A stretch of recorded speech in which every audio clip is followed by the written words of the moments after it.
আসানসোল লোকসভা কেন্দ্রে ভোট 13ই মে। তার আগে শেষ মুহূর্তের প্রচারে ব্যস্ত সমস্ত রাজনৈতিক দলগুলি।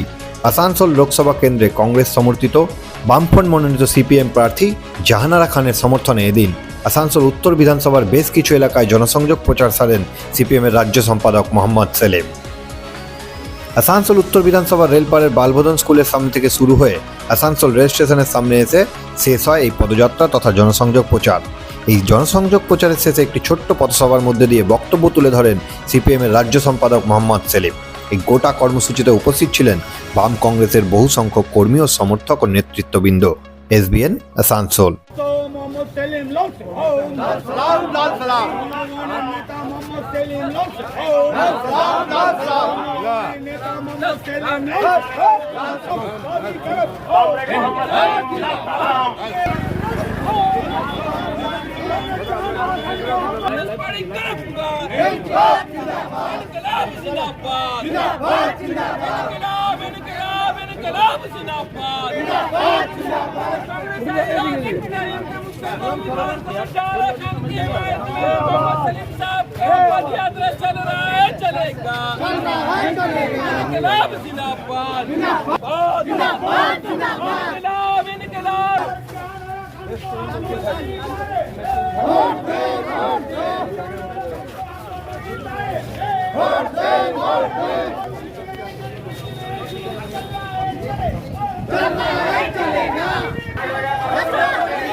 आसनसोल में स्कूल कॉलेज के कयाम के लिए, मगरबी बंगाल में अमन व शांति के लिए और देश से भाजपाइयों को भगाने के लिए गुजारिश है कि ज्यादा से ज्यादा तादाद में इस रोड शो में शामिल हो।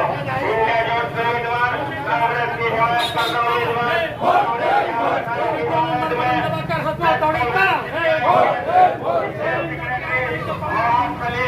आज हमारे रोड शो में शामिल है। 2 करोड़ बेरोजगार को नौकरी देंगे। 10 साल में 20 करोड़ लोगों का नौकरी होना चाहिए था। सब हिसाब किताब भूल के अभी बोलते हैं मोदी का नया गारंटी। अरे भैया, तुम्हारा पुराना गारंटी फेल हो गया। जब कोई माल कोई खरीदता है तो गारंटी रहता है ना, गारंटी पीरियड के बाद फिर एनुअल मेंटेनेंस कॉन्ट्रैक्ट होता है कि बाद में फिर उसका सर्विस ताकि मिले।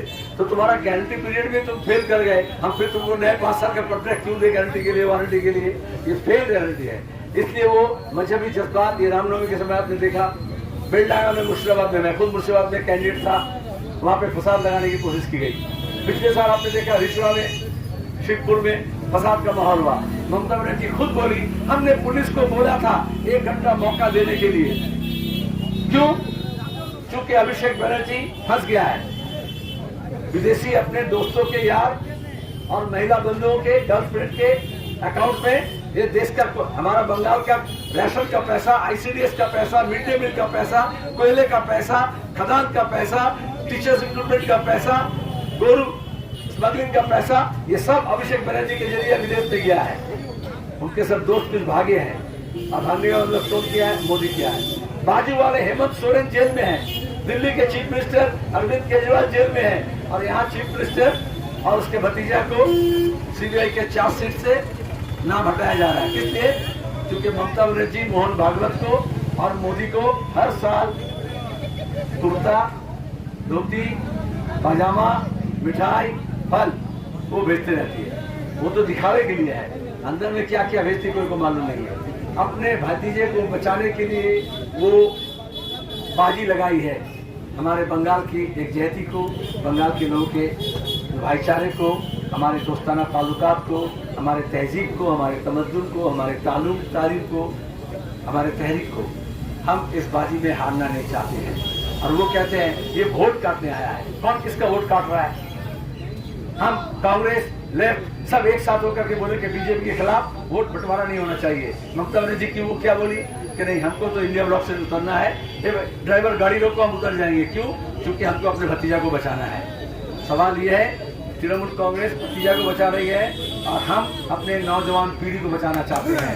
आपका फैसला इसकी तरफ से अपील है। जहां नारा खान असेंबली में जब थी, चीट फंड के मामले में आवाज उठाई थी, महिलाओं के खातून के हक के लिए उठाई थी, अकलियतों के हक के लिए आवाज उठाई थी। ये बीजेपी तृणमूल के बोला मोहम्मद सलीम को पार्लियामेंट में नहीं पहुंचना चाहिए, जहां नारा खान को असेंबली में नहीं पहुंचना चाहिए। पार्लियामेंट में चोर चकोरे फिरकापरस्त को, चाहे वो यूसीसी हो चाहे वो सीए हो, हम बुलंद आवाज़ से आवाज़ उठाए हैं। और अमित शाह और ममता का ये कहना था कि ये आवाज़ पार्लियामेंट में नहीं पहुंचना चाहिए। मुर्शिदाबाद के लोग ठीक किए हैं, बंगाल के लोग ठीक किए हैं कि भागी आवाज़ बंगाल से दिल्ली तक पहुंचना चाहिए और दलालों को बचाना चाहिए। हमारे साथ और एक आवाज़ भी जाना चाहिए और कई आवाज़ जाना चाहिए। जब अली चौधरी और मोहम्मद सलीम पहुंचेंगे तो अकेले नहीं पहुंचेंगे, साथ में जहां नारा खान जैसे लोग भी पहुंचे, इसकी जिम्मेदारी आपको लेना पड़ेगा। शुक्रिया।